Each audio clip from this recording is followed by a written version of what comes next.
Good morning.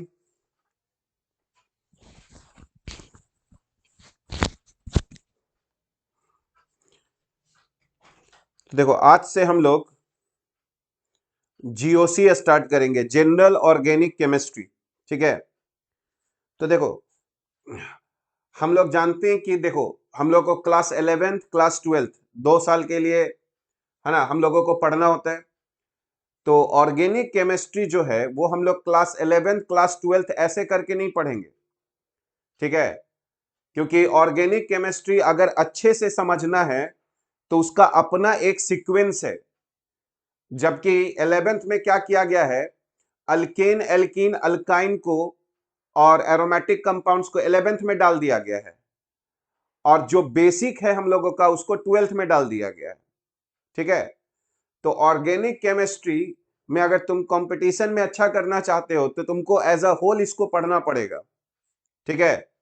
इसीलिए हम लोग, चूंकि ये साइंस है तो इसका कुछ बेसिक्स है, और बेसिक्स पे ही ये ऑर्गेनिक केमिस्ट्री चल रहा है, तो इसलिए हम लोग बीच बीच से नहीं पढ़ाएंगे। हम लोग, है ना, सिलसिलेवार ढंग से ऑर्गेनिक केमिस्ट्री को पढ़ेंगे। ठीक है। मेरी बात तुम लोग समझ रहे होगे, है ना। तो ऑर्गेनिक केमिस्ट्री में 11th 12th तुम ये करके नहीं पढ़ो, है ना। नहीं तो अगर ऐसे पढ़ोगे तो कुछ समझ में नहीं आएगा। क्योंकि क्लास 11th और 12th में रिएक्शंस कैसे होता है हमारे बोर्ड के सिलेबस में नहीं है कि रिएक्शंस कैसे होता है। लेकिन जब तुम नीट और जेई में बैठोगे तो उसमें हर रिएक्शन का एक मैकेनिज्म होता है, और उसको हम लोगों को समझना है। ठीक है। तो इसीलिए ऑर्गेनिक केमिस्ट्री में हम लोग, है ना, एक पूरे सब्जेक्ट को मान के चलेंगे। तो आज से हम लोग स्टार्ट कर रहे हैं जनरल ऑर्गेनिक केमिस्ट्री। प्रशांत राज, जो केमिकल बॉन्डिंग का जो थर्ड लेक्चर है, तुम देखना, मैसेज हम तुमको किए हैं, वो सिर्फ 25 मिनट का ही वीडियो है, क्योंकि उस दिन पावर ऑफ हो गया था। ठीक है। इसीलिए वो 25 मिनट्स तक ही प्ले हो रहा है। ठीक है। उसके बाद नहीं हो रहा है। ठीक है। तो वो 25 मिनट्स का ही लेक्चर है। ठीक है। हाँ। तो आज से हम लोग स्टार्ट करेंगे जनरल ऑर्गेनिक केमिस्ट्री।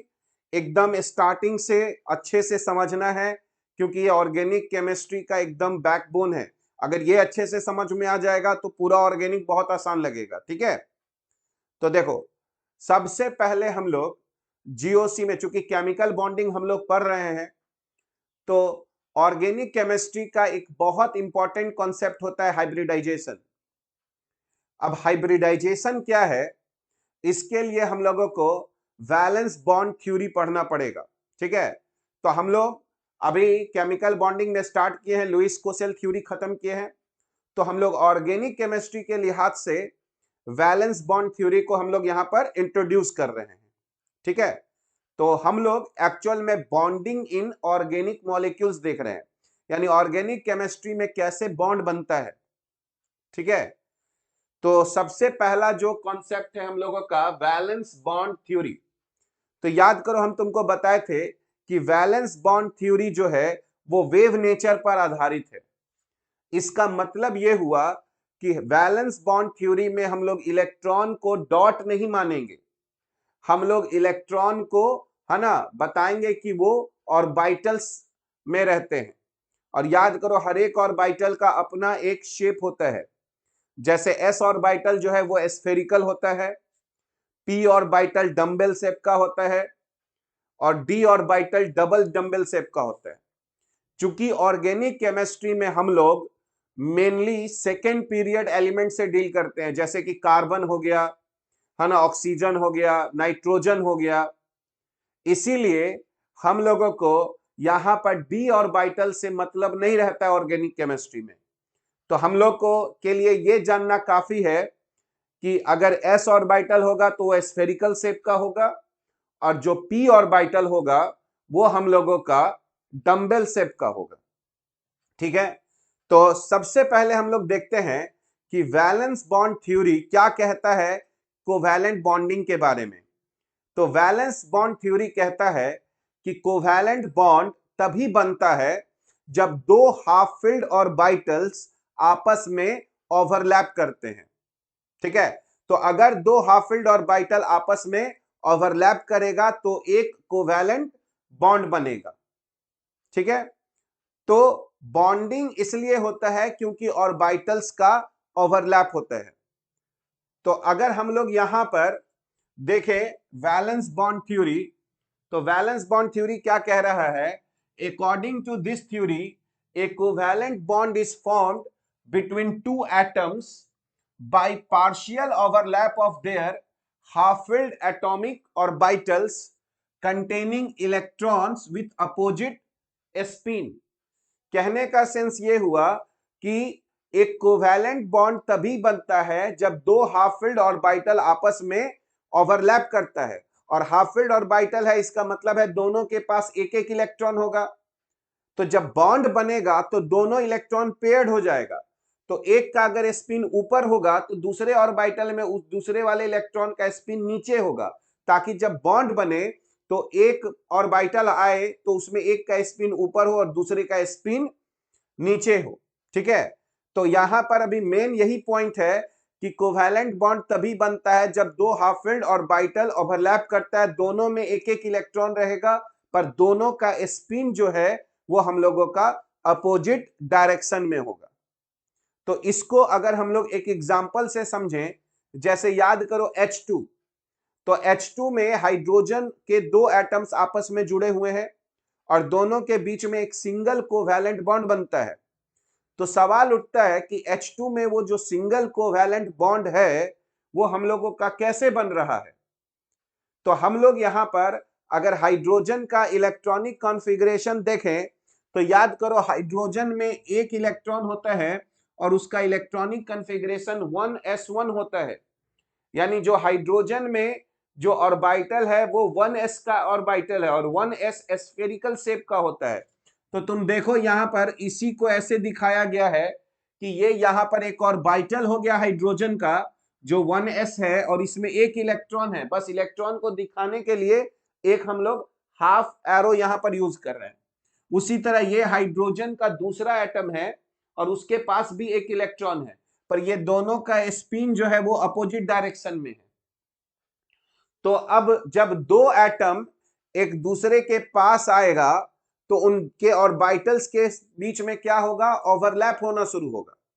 इसीलिए अब देखो जब ये दोनों एटम्स एक दूसरे के पास आए तो इनके s ऑर्बिटल और s ऑर्बिटल में ओवरलैप हुआ और s ऑर्बिटल में ओवरलैप हुआ और इसी ओवरलैप के कारण यहां पर एक बॉन्ड बन गया। यानी जब दो ऑर्बिटल्स हाफ फिल्ड ऑर्बिटल्स आपस में ओवरलैप करेंगे तब एक कोवैलेंट बॉन्ड बनेगा। तो ये कोवैलेंट बॉन्ड जो है वो हाइड्रोजन का 1s ऑर्बिटल और ये हाइड्रोजन का 1s ऑर्बिटल, ये दो ऑर्बिटल आपस में ओवरलैप कर रहा है। ठीक है, तो कोई भी कोवैलेंट बॉन्ड ऑर्बिटल के ओवरलैप के करने के कारण बनता है। ठीक है, तो अब यहां पर देखोगे कि जो कोवैलेंट बॉन्ड है वो दो प्रकार का होता है, एक होता है सिग्मा बॉन्ड और एक होता है पाई बॉन्ड। तो अगर हम यहां पर देखें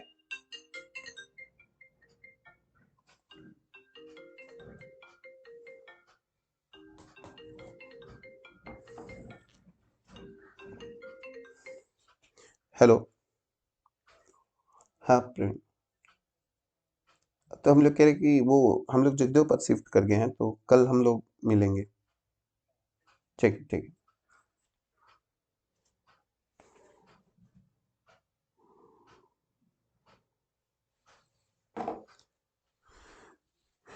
तो हम लोग यहां पर डिस्कस कर रहे थे, ठीक है, कि कोवैलेंट बॉन्ड बनता है जब दो ऑर्बिटल आपस में ओवरलैप करता है। तो कोवैलेंट बॉन्ड दो प्रकार के होते हैं, एक सिग्मा बॉन्ड और दूसरा हम लोगों का होता है पाई बॉन्ड। ठीक है, अब अगर हम लोग देखें कि सिग्मा बॉन्ड कैसे बनता है और पाई बॉन्ड कैसे बनता है, तो देखो अगर दो ऑर्बिटल, मान लो मेरे पास, अगर हम कहें कि मेरे पास ये दो ऑर्बिटल है मान लो, ठीक है, और इसको पी ऑर्बिटल मानते हैं, एक आधा डंबल ऊपर है और आधा डंबल नीचे है, तो ये मान लो पी ऑर्बिटल है और ये भी एक दूसरा पी ऑर्बिटल है, दो पी ऑर्बिटल है। तो अगर हम कहें कि ये अगर ये एक्स एक्सिस है तो याद करो ये पी एक्स ऑर्बिटल हो गया, अगर ये एक्स एक्सिस है तो, और ये भी हमारा क्या हुआ? P x orbital. तो अगर दो px ऑर्बिटल किस डायरेक्शन से आ रहा है बताओ एक दूसरे की तरफ? px ऑर्बिटल किस डायरेक्शन से एक दूसरे की तरफ आ रहा है बताओ, लिखो।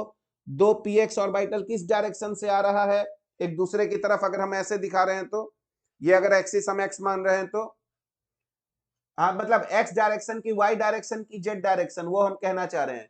दो px ऑर्बिटल किधर से आ रहा है? हाँ x से।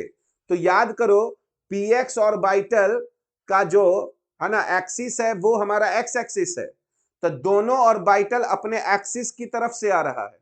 तो अगर दोनों ऑर्बिटल अपने इंटरन्यूक्लियर एक्सिस से आएगा तो अगर ऐसे टकराएगा, सीधा टकराएगा तो सिग्मा बॉन्ड बनेगा। यानी अगर तुम एक्सिस पे आ रहे हो और वहीं से टकरा रहे हो तो सिग्मा बॉन्ड बनेगा। यानी डायरेक्ट सोचो कि एक एरो इधर से आ रहा है, एक एरो इधर से आ रहा है, तो अगर दोनों एक साथ हेड ऑन कोलिजन करेगा तो सिग्मा बॉन्ड बनेगा, ठीक है। तो अगर दो ऑर्बिटल अपने न्यूक्लियस इंटरन्यूक्लियर एक्सिस के तरफ से आएगा और टकराएगा तो सिग्मा बॉन्ड बनेगा, ठीक है। पाई बॉन्ड कैसे बनेगा? तो अगर मान लो ये मेरा वाई एक्सिस है, ये मेरा वाई एक्सिस है और इधर हम लोग एक्स एक्सिस माने हैं, तो बताओ ये दो हमारे पास कौन से ऑर्बिटल हैं? पी के, पी एक्स है कि पी वाई है? ये ऊपर वाला मेरा वाई एक्सिस है और इधर वाला एक्स एक्सिस है, तो बताओ ये कौन सा ऑर्बिटल है? पी वाई है कि पी एक्स है? पी वाई है, बहुत बढ़िया, बहुत अच्छा तवीसी, ये पी वाई ऑर्बिटल है। और अब बताओ ये दोनों पी वाई ऑर्बिटल अगर ऐसे आ रहा है एक दूसरे की तरफ तो किस एक्सिस से आ रहा है?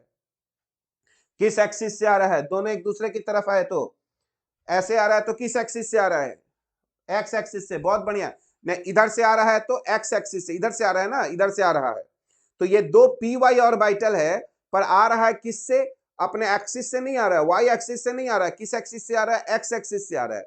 तो अगर दो पी ऑर्बिटल ऐसे समझो, ये हमारा एक लोब हुआ, ये दूसरा लोब हो गया, तो ये दो पी वाई ऑर्बिटल है और ये दोनों है ना एक्स एक्सिस से आ रहा है। तो देखो जब एक्स एक्सिस से आ रहा है तो अब क्या होगा? अगर ऊपर का लोब ऊपर के लोब से मिले और नीचे का लोब नीचे के लोब से मिले तो ये एक्सियल ओवरलैप नहीं होता, ये लैटरल ओवरलैप हुआ, यानी मुड़ के ओवरलैप करेगा।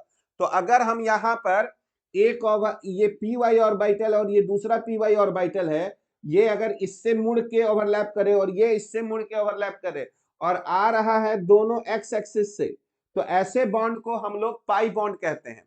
यानी पाई बॉन्ड में ऑर्बिटल्स जो है वो लैटरल ओवरलैप करता है, बेंड करके झुक के ओवरलैप करता है, इसलिए उतना अच्छा ओवरलैप नहीं हो पाता है। और ये बॉन्ड हम लोगों का सिग्मा बॉन्ड की तुलना में, अभी हम बताएंगे रुचि, अभी हम बताएंगे, है ना, ऐसा नहीं है ना। एस एस भी ओवरलैप कर सकता है, एस पी भी ओवरलैप कर सकता है, पी पी भी ओवरलैप कर सकता है ना। तो अभी कोई जरूरी नहीं है कि सेमी ऑर्बिटल्स हो, है ना। एस पी भी ओवरलैप कर सकता है, एस एस एस, है ना, पी पी पी, कोई भी दो ऑर्बिटल होना चाहिए, है ना, सेम ऑर्बिटल इसलिए हम लोग नहीं लिख रहे हैं। एस एस का भी ओवरलैप करेगा, एस पी का भी ओवरलैप करेगा, पी पी का ओवरलैप करेगा, पी डी का ओवरलैप करेगा, कोई भी दो ऑर्बिटल होना चाहिए। अभी तुमको बस इतना समझना है कि जो सिग्मा बॉन्ड होता है वो हेड ऑन कोलिजन करने से बनता है, मतलब जब जो ऑर्बिटल्स है वो अपने एक्सिस की तरफ से आए तो सिग्मा बॉन्ड बनेगा, और अगर लैटरल अगर झुक के बॉन्डिंग कर रहा है तो पाई बॉन्ड बनेगा। अभी इतना सोचना है। तो याद करो पाई बॉन्ड बनाने के लिए ऊपर का लोब ऊपर के लोब से और नीचे का लोब नीचे के लोब से मिलना चाहिए।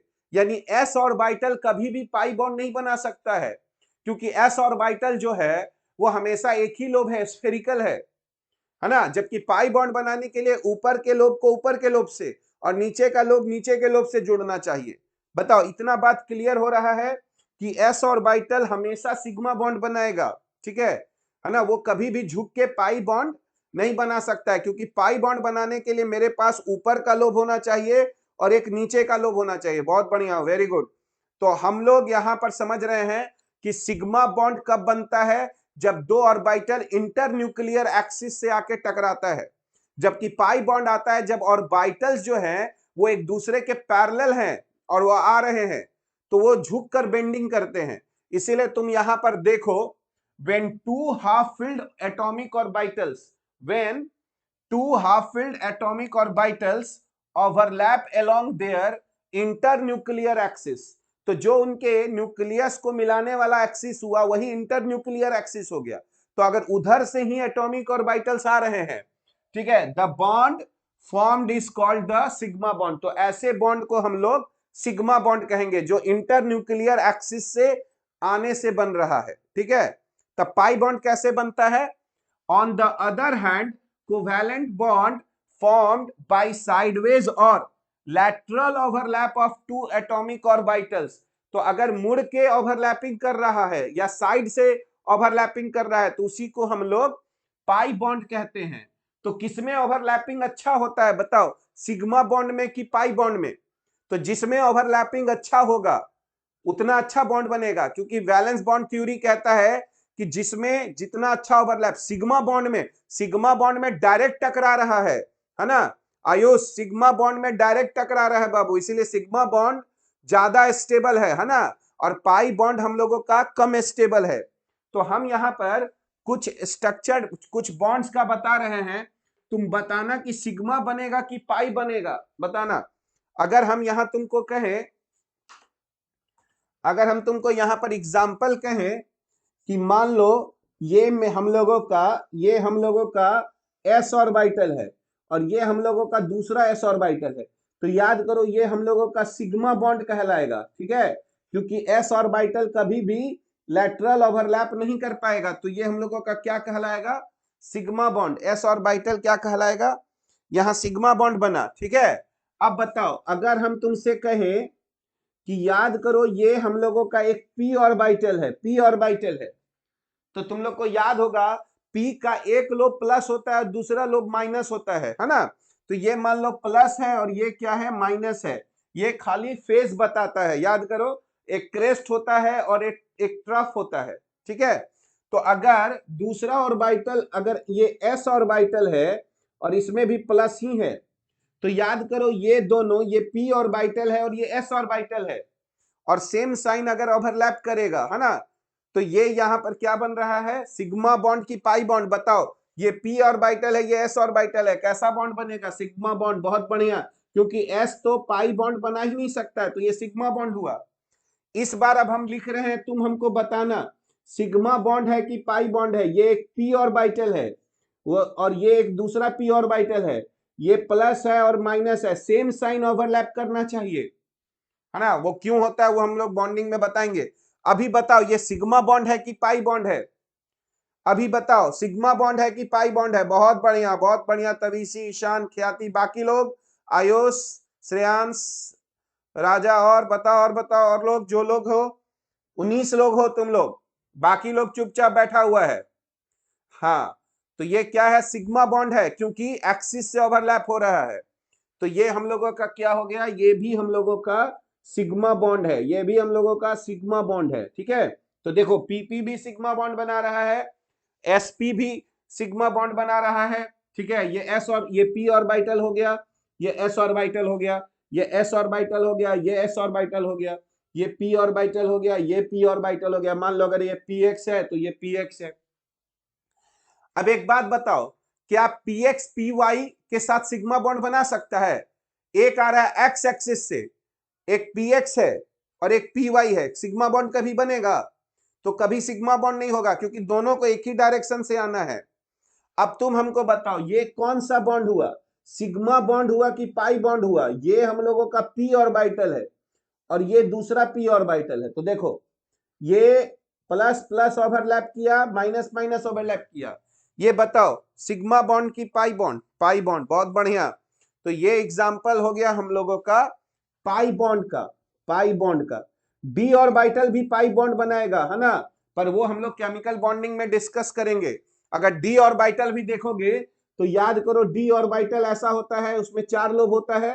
तो अगर ये पी ऑर्बिटल रहा और ऐसे झुक गया, बॉन्ड बनाया, तो ये भी पाई बॉन्ड है, डीपी पाई बॉन्ड, है ना। पर अभी चूंकि ऑर्गेनिक केमिस्ट्री में डी ऑर्बिटल आएगा नहीं, तो अभी हम लोग उस पर ज्यादा फोकस करेंगे नहीं, वो केमिकल बॉन्डिंग में देखेंगे। तो अभी तो इतना हम लोग को समझ में आ गया होगा कि अगर, है ना, एक्सियल ओवरलैप होता है ऑर्बिटल का तो सिग्मा बॉन्ड बनता है, और लैटरल ओवरलैप होता है तो पाई बॉन्ड बनता है। सिग्मा बॉन्ड ज्यादा, है ना, स्ट्रॉन्गर बॉन्ड है पाई बॉन्ड से, क्योंकि उसमें अच्छा ओवरलैप होता है। इतना बात क्लियर हो गया है? बताओ। तब हम लोग आगे बढ़ेंगे। इतना क्लियर है? कोई दिक्कत तो नहीं है? बहुत बढ़िया। अब देखो, अब हम यहां पर तुमसे पूछते हैं, हम यहां पर अगर देखो, हम यहां पर एक देखते हैं, ठीक है, यहां पर हम लोग सेकेंड पॉइंट, यहां पर इसको हम लोग, यहां पर अगर इसको हम लोग फर्स्ट पॉइंट देखें, ये फर्स्ट पॉइंट मान लेते हैं। अब हम लोग यहां पर सेकेंड पॉइंट देखते हैं। सोचो, अभी हम लोग देखना चाह रहे हैं formation of O2। O2 molecule, oxygen कैसे बनता है, अगर हम लोग ये देखना चाहें ताकि बहुत सारा बात आइडिया हो जाए। तो देखो, फॉर्मेशन ऑफ O2, तो बताओ ऑक्सीजन के पास टोटल 8 इलेक्ट्रॉन है, और अगर कॉन्फ़िगरेशन लिखा जाए तो 1s2, 2s2 और 2p4। अब ध्यान से देखो, 1s में 2 इलेक्ट्रॉन है और दोनों इलेक्ट्रॉन पेयर्ड है। 2s में भी 2 इलेक्ट्रॉन है और दोनों इलेक्ट्रॉन पेयर्ड है। अब 2p में अगर देखा जाए तो 2p में 3 ऑर्बिटल है, 1 2 3 और 1 4, और टोटल 4 इलेक्ट्रॉन है। अब याद करो, ऑक्सीजन के पास कितने हाफ फिल्ड ऑर्बिटल है, टाइप करो, ऑक्सीजन के पास कितने हाफ फिल्ड ऑर्बिटल है, बताओ। एक है कि दो है? दो है, बहुत बढ़िया। तो देखो, हम तुमको क्या बताए थे, वैलेंस बॉन्ड थ्योरी कहता है कि भाई जितना हाफ फिल्ड ऑर्बिटल होगा उतना ही बॉन्ड बनेगा, क्योंकि वही ऑर्बिटल पेयर्ड होना चाहेगा। यानी चूंकि ऑक्सीजन के पास 2 हाफ फिल्ड ऑर्बिटल है, तो ऑक्सीजन कितना बॉन्ड बनाएगा, ऑक्सीजन 2 बॉन्ड बनाएगा। और ध्यान से देखो, अगर ये px ऑर्बिटल है तो ये py, ये pz, किसी को भी हम लोग मान सकते हैं, px py pz। यानी ऑक्सीजन के पास 2 ऐसा ऑर्बिटल है जो हाफ फिल्ड है, और वो दोनों ऑर्बिटल p का है। यानी अगर एक px होगा तो दूसरा py होगा, अगर एक py होगा तो दूसरा pz होगा, या एक अगर pz होगा तो दूसरा px होता है। और याद करो, px py और pz के बीच में कितने डिग्री का एंगल बनता है, एटॉमिक स्ट्रक्चर बताओ, px py और pz के बीच में कितना एंगल बनता है, टाइप करो। 30 degree, 50 degree, 60 degree, 90 degree, 90 degree. px py और pz एक एक्स एक्सिस पे है, एक वाई एक्सिस पे और एक जेड एक्सिस पे है, तो कितना एंगल बनेगा, 90 डिग्री बनेगा। बहुत बढ़िया। तो हम क्या करते हैं, ऑक्सीजन के पास 1s का भी ऑर्बिटल है, उसको नहीं दिखाएंगे, 2s का भी ऑर्बिटल है, उसको नहीं दिखा रहे हैं, क्योंकि वो बॉन्डिंग में भाग नहीं ले रहा है। ये जो भरा हुआ ऑर्बिटल है वो भी नहीं दिखा रहे हैं, क्योंकि वो भी बॉन्डिंग में भाग नहीं लेगा। तो कौन सा 2 ऑर्बिटल हम लोग दिखा रहे हैं, ये दोनों हाफ फिल्ड।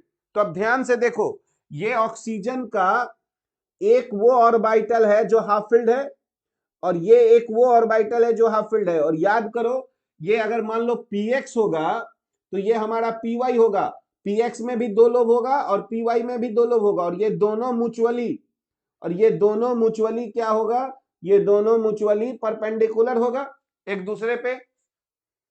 क्लियर बात है?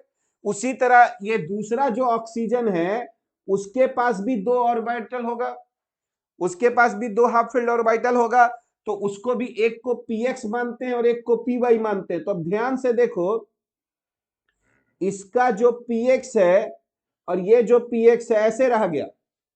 अब बता सकते हो, इसका एक py इधर होगा और एक py इधर होगा, तो अभी बताओ, तो ये जो px और px है ये कैसा बॉन्ड बनाया, px और px ये कैसा बॉन्ड बनाया, ये वाला कैसा बॉन्ड बना, बताओ, ये कैसा बॉन्ड बनाया, बहुत अच्छे, वेरी गुड, सिग्मा बॉन्ड बनाया। तो px और px सिग्मा बॉन्ड बनाया। अब तुम हमको बताओ, क्या py और py सिग्मा बॉन्ड बना सकता है, बताओ, क्या py और py सिग्मा बॉन्ड बनाएगा कि नहीं बना सकता? नहीं बना सकता है। जब एक बॉन्ड सिग्मा बॉन्ड बन गया तो दूसरा ऑर्बिटल जो है वो अब लीनियर ओवरलैप नहीं कर सकता, वो अब लैटरल ओवरलैप करेगा। तो देखो, अब ये जो ऑर्बिटल है, ये ऑर्बिटल एक इधर, ये इससे इसके साथ झुकेगा और ये इसके साथ झुकेगा, ठीक है। तो एक हम लोगों को इलेक्ट्रॉन क्लाउड ऊपर मिलेगा और एक इलेक्ट्रॉन क्लाउड नीचे मिलेगा। तो ये देखो, ये हम लोगों का पाई बॉन्ड हो गया और ये हम लोगों का सिग्मा बॉन्ड हो गया।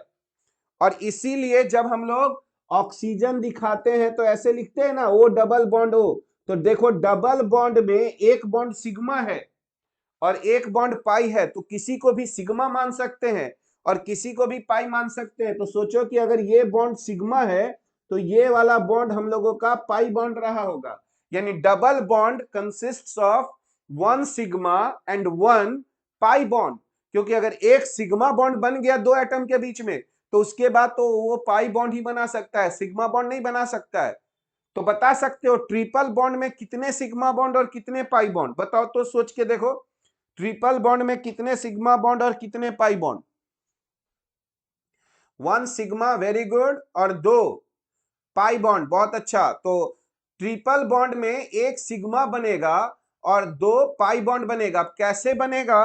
तो इसके लिए हम लोग नाइट्रोजन का हेल्प लेते हैं, क्योंकि नाइट्रोजन हम लोग जानते हैं 3 बॉन्ड बनाता है अपने साथ। पर इसके लिए पहले हम लोग एक इसका पिक ले लेते हैं।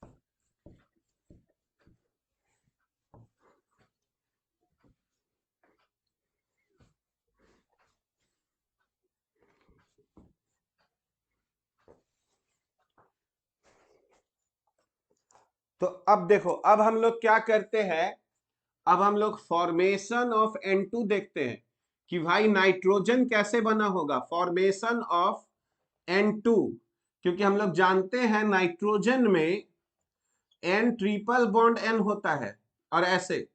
तो अब ये कैसे बन रहा है? तो याद करो, कोई भी बॉन्ड कैसे बनता है किसी मॉलिक्यूल में, तो पहले उसका इलेक्ट्रॉनिक कॉन्फ़िगरेशन लिखना पड़ेगा। तो नाइट्रोजन का 7 होता है, याद करो, 1s2 2s2 और 2p3। तो 1s में एक ऑर्बिटल है जिसमें 2 इलेक्ट्रॉन है, 2s में एक ऑर्बिटल है जिसमें 2 इलेक्ट्रॉन है। तो ये तो सब फुलफिल्ड हो गया, तो इसको बॉन्डिंग से कोई मतलब नहीं रहा, ठीक है। तो अब अगर हम लोग 2p देखें तो 2p में 3 ऑर्बिटल हो गया, ठीक है। तो हमारा 2p में कितना है? 3 ऑर्बिटल है, और याद करो सब में एक एक इलेक्ट्रॉन हो गया। तो अब बताओ नाइट्रोजन में कितने हाफ फिल्ड ऑर्बिटल हैं? बताओ नाइट्रोजन में कितने हाफ फिल्ड ऑर्बिटल हैं? 3। 3 हाफ फिल्ड ऑर्बिटल है, तो जितना हाफ फिल्ड ऑर्बिटल होगा उतना बॉन्ड बनेगा। तो नाइट्रोजन 3 बॉन्ड बनाएगा। और देखो तीनों जो ऑर्बिटल है वो म्यूचुअली परपेंडिकुलर है ना। एक px है, एक py है और एक pz है। तो अगर हम यहां नाइट्रोजन लें और इस ऑर्बिटल को सोचें कि ये px है, तो ये दूसरा नाइट्रोजन का एटम होगा और उसका भी ये px ऑर्बिटल होगा। और याद करो ये px px मिलके सिग्मा बॉन्ड बना लिया। तो ये अगर एक्स एक्सिस है तो एक ऑर्बिटल py भी होगा y एक्सिस की ओर ऐसे। और ये सोचो ये इसके साथ झुक के बॉन्ड बनाया और ये इसके साथ झुक के बॉन्ड बनाया। कैसा बॉन्ड बना बताओ तो? कैसा बॉन्ड बना? पाई बॉन्ड बना, बहुत बढ़िया। तो इसी ये पाई बॉन्ड बना। और याद करो एक ऑर्बिटल pz भी होगा जिसका एक लोब तुम्हारी तरफ आ रहा है और उसका दूसरा लोब इस बोर्ड के पीछे होगा, क्योंकि जेड एक्सिस जो है वो ऐसे आ रहा है, जेड एक्सिस। तो एक लोब इस बोर्ड के आगे होगा और एक लोब इस बोर्ड के पीछे होगा। चूंकि यहाँ पे हम लोग हवा में तो ड्रॉ कर नहीं सकते हैं, तो इसीलिए इसको ऐसे ड्रॉ कर देते हैं। तो ये तुम समझो ये लोब जो है वो आगे है और ये लोब हम लोगों का बोर्ड के अंदर है। नहीं नहीं, कोई दिक्कत नहीं है सृष्टि, तुम एक्स एक्सिस से भी बनाओ, वाई एक्सिस से भी बनाओ, किसी से भी बॉन्ड बना सकते हो। नॉर्मली जेड एक्सिस से बॉन्ड बनता है, मतलब कोई भी x axis, y axis, z axis, ये तो रिलेटिव वर्ड है ना। तुम जिसको एक्स मानोगे हम उसको जेड मान सकते हैं, है ना। तो हम लोगों को ऐसा कुछ नहीं है, कोई भी एक्सिस ले सकती हो। तो देखो ये जेड एक्सिस हो गया, इसका ये लोब आगे है और ये लोग पीछे है, तो उसकी उसी तरह इसका भी एक जेड एक्सिस होगा ऐसे। तो अब देखो ये वाला इसके साथ झुक गया और ये वाला जो है वो इसके साथ झुक गया, तो देखो ये भी एक पाई बॉन्ड बना और ये भी पाई बॉन्ड बना। तो पाई बॉन्ड का दो लोब होता है, एक लोब ऊपर और एक लोब नीचे। तो देखो इसी को हम लोग यहां पर दिखा रहे हैं एन ट्रिपल बॉन्ड एन। अब एक बात बता सकते हो, इसमें एक सिग्मा बॉन्ड हो गया है ना, और दो जो है हम लोगों का दोनों जो बॉन्ड है यहां पर पाई बॉन्ड हो गया, दो पाई बॉन्ड हो गया, एक सिग्मा और दो पाई बॉन्ड हो गया। और ध्यान से देखो ये जो लोन पेयर है, ध्यान से देखो ये जो लोन पेयर है वो ध्यान से देखो, ये 2s ऑर्बिटल में लोन पेयर है, क्योंकि ये तो अंदर वाला इलेक्ट्रॉन है, तो वैलेंस शेल यही है ना 2s और 2p। तो जो लोन पेयर है, कोई पूछेगा N2 में नाइट्रोजन का लोन पेयर किस ऑर्बिटल में है, तो हम कहेंगे नाइट्रोजन का जो लोन पेयर है वो 2s ऑर्बिटल में है कि बात नहीं। तो डबल बॉन्ड में एक सिग्मा एक पाई, ट्रिपल बॉन्ड में क्या हो गया, एक सिग्मा और दो पाई। अब याद करो ये यहां पर हम एक बात बोल रहे हैं, ये कौन सा थ्योरी बता रहा है ना, ये एक बहुत इंपॉर्टेंट पॉइंट है कि देखो वैलेंस बॉन्ड थ्योरी कहता है, हमेशा याद रखना, according to VBT, according to VBT valence bond theory, ठीक है, अगर सिंगल बॉन्ड है तो, यानी अगर सिंगल कोवैलेंट बॉन्ड है, तो सिंगल कोवैलेंट बॉन्ड है तो वो कौन सा बॉन्ड होगा, सिग्मा बॉन्ड, वो सिग्मा बॉन्ड होगा, single covalent bond sigma bond. और अगर हम लोग यहां पर बोले डबल बॉन्ड में, है ना, डबल बॉन्ड का मतलब होगा 1 सिग्मा प्लस 1 पाई, ठीक है। और ट्रिपल बॉन्ड में अगर हम लोग देखें, ट्रिपल बॉन्ड में अगर हम लोग ट्रिपल बॉन्ड में देखें, है ना, तो क्या होगा ट्रिपल बॉन्ड में, तो ट्रिपल बॉन्ड में हम लोगों का होगा 1 सिग्मा और प्लस 2 पाई, ठीक है।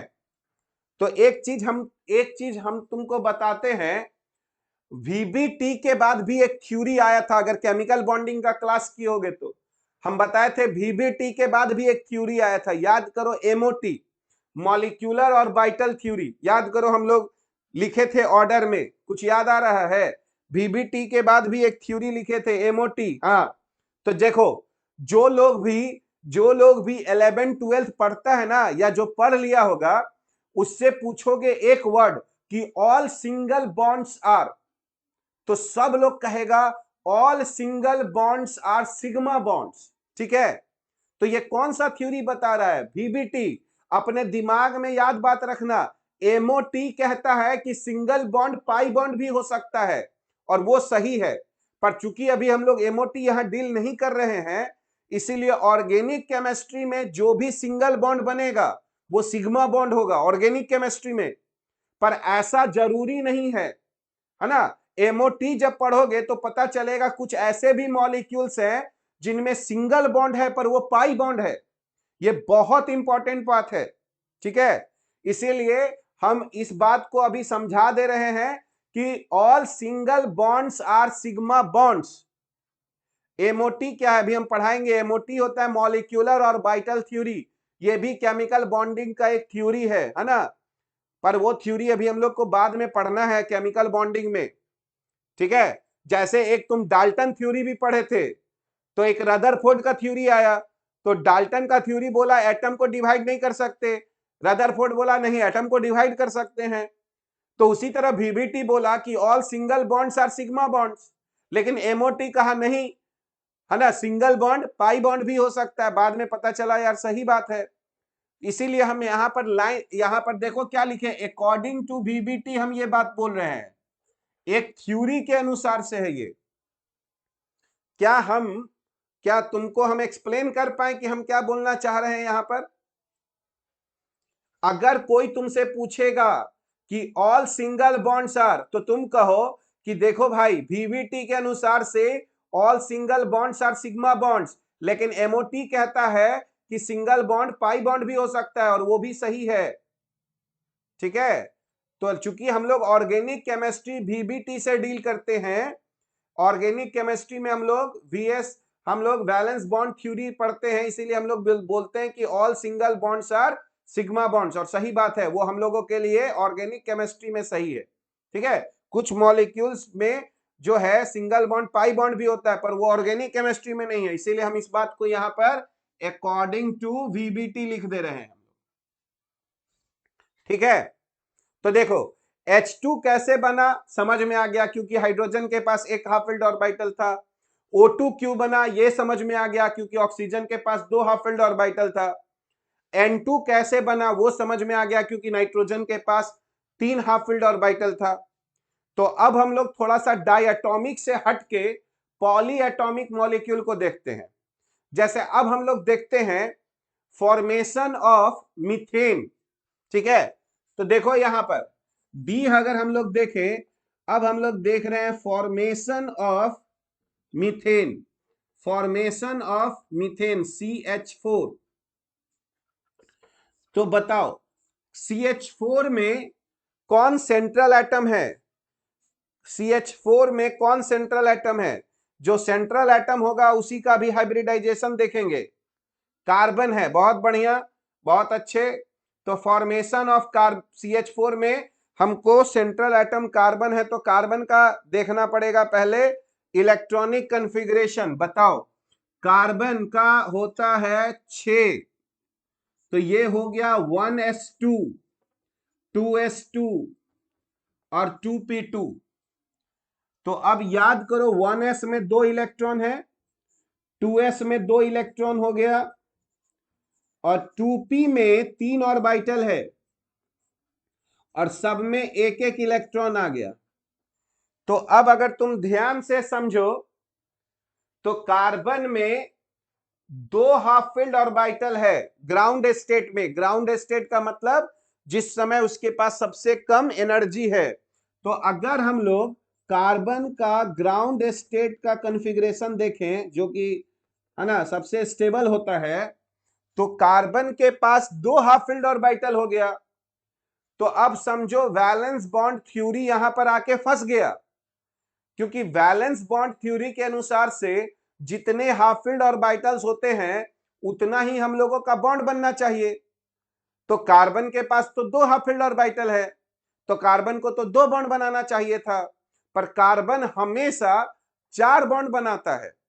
ठीक है, तो यहां पर आकर वीबीटी थ्योरी जो है उसका दिमाग खराब हो गया कि अरे यार कार्बन के पास 2 हाफ फिल्ड ऑर्बिटल है, ठीक है, तो कार्बन को 2 बॉन्ड बनाना चाहिए, पर कार्बन 4 बॉन्ड क्यों बनाता है? तो इसके लिए हम तुमको एक एग्जांपल लेके समझाते हैं, फिर हमको बताना।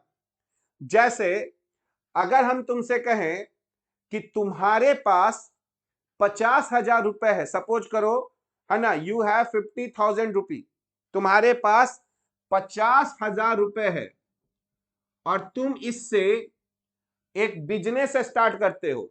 सपोज करो तुम्हारे पास 50,000 रुपया है और एक बिजनेस स्टार्ट करते हो, और तुमको टोटल फायदा होता है, तुमको टोटल है ना पैसा आता है 1,00,000। ठीक है, तो 50,000 का हम इन्वेस्टमेंट किए बिजनेस में और हमको 1,00,000 रुपए आया। ठीक है, तो ऑब्वियसली 50,000 का फायदा है। अब देखो कोई आदमी हमको ये बताया कि देखो अगर तुम 1,00,000 से बिजनेस स्टार्ट करते, अगर तुम 1,00,000 से बिजनेस स्टार्ट करते तो तुमको फायदा जो है, तुमको फायदा होता 5,00,000 का। ठीक है, तो देखो मेरे पास एक्चुअल मनी है 50,000, तो जब हम उससे बिजनेस कर रहे हैं तो फायदा हो रहा है कितना?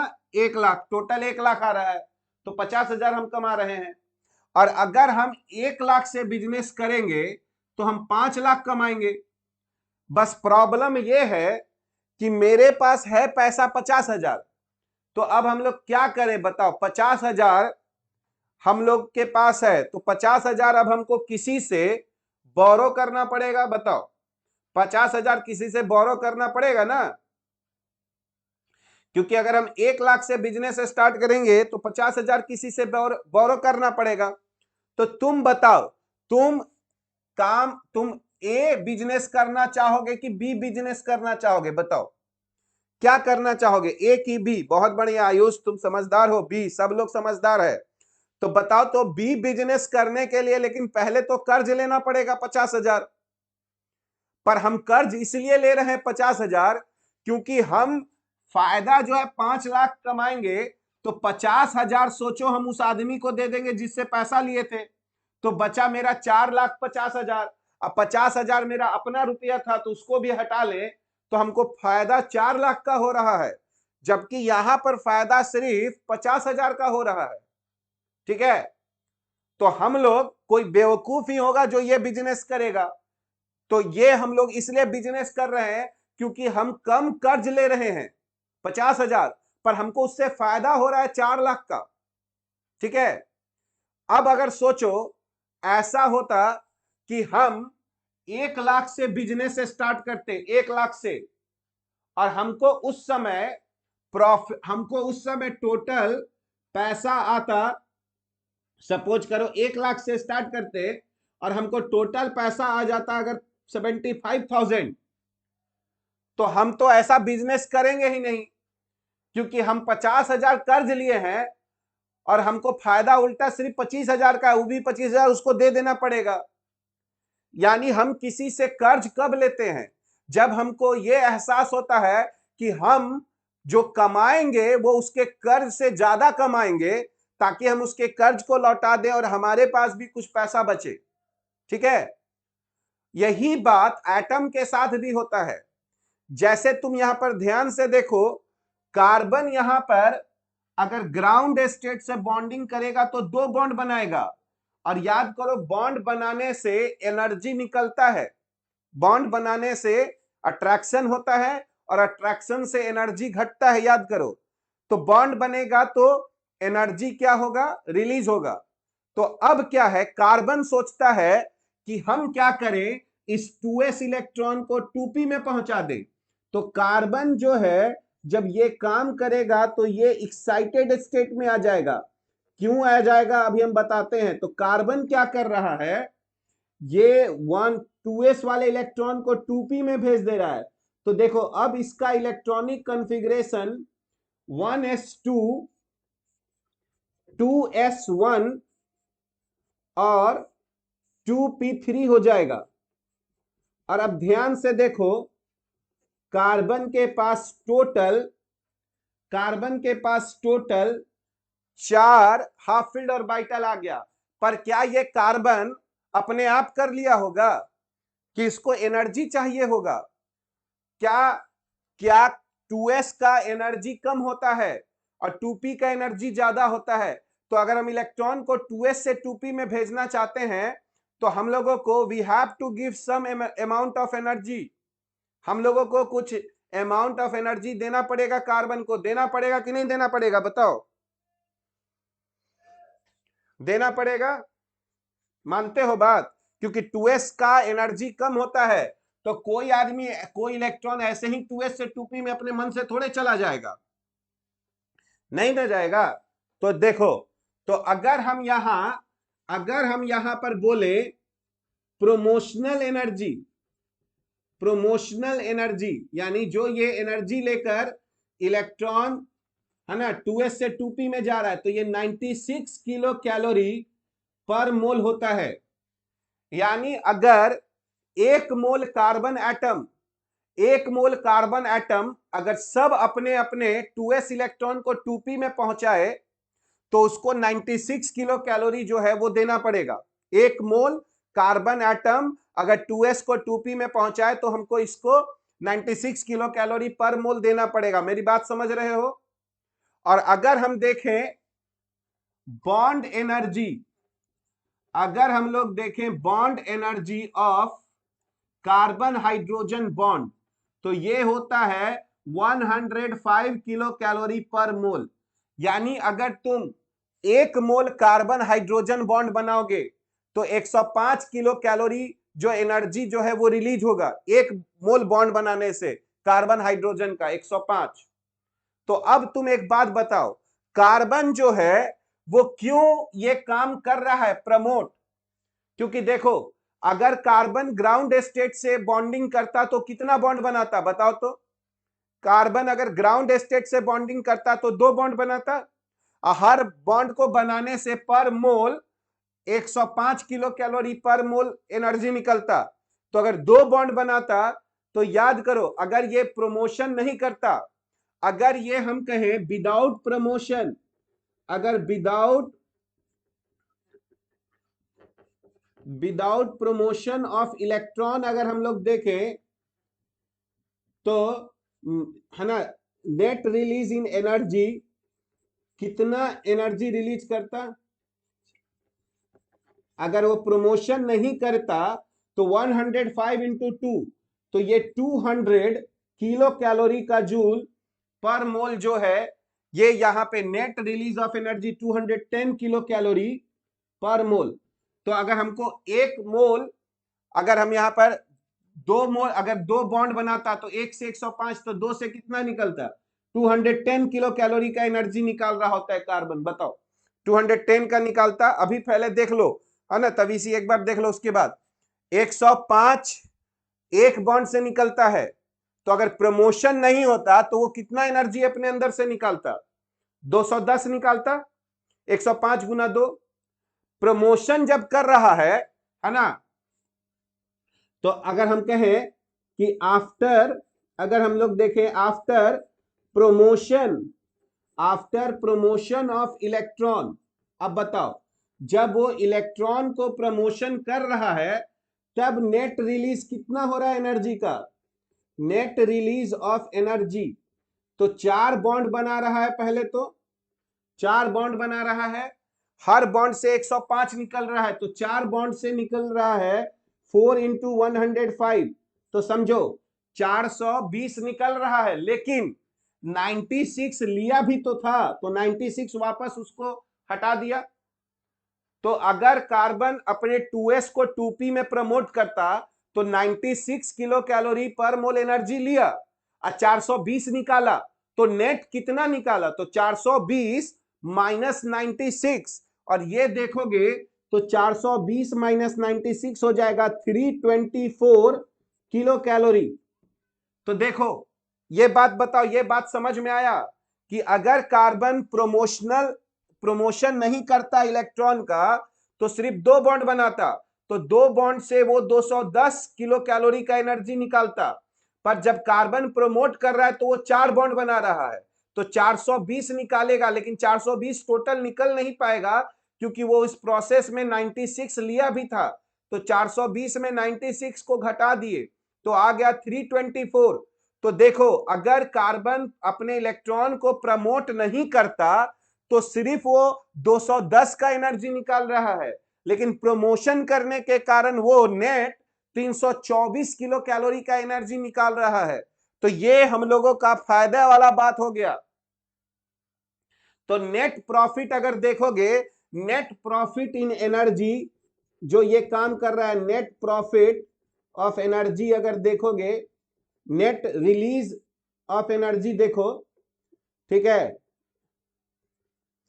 यानी एक्स्ट्रा अगर देखोगे, एक्स्ट्रा है ना, एक्स्ट्रा एनर्जी